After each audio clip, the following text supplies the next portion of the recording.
Mais pour commencer ce journal, retour à Alstin en Moselle où tout s'est finalement bien terminé. Un homme armé s'était barricadé depuis hier soir dans son appartement.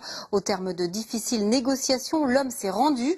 Le GIGN qui s'était déplacé n'a finalement pas eu à intervenir. Plus de détails avec Séverine Dangin et Yves Kreidel.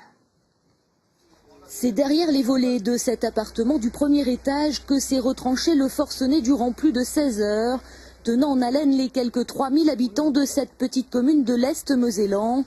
Tout a commencé hier soir vers 23 heures, vraisemblablement par un conflit de voisinage.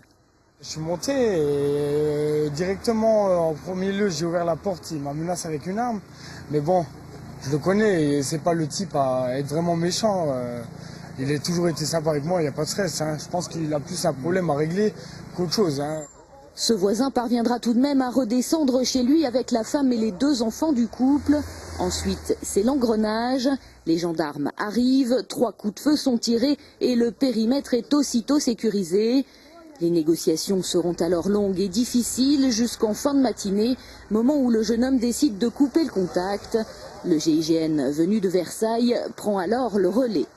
Il fallait en arriver là. Je pense que ça a été, il y a eu un impact chez le forcené. Le déploiement de force, même s'il l'a pas vu, il l'a deviné et il a senti avec la fatigue, avec le relâchement nerveux, il a senti que c'était le moment justement de revenir à la raison. Et là, il a recontacté justement les négociateurs de crise.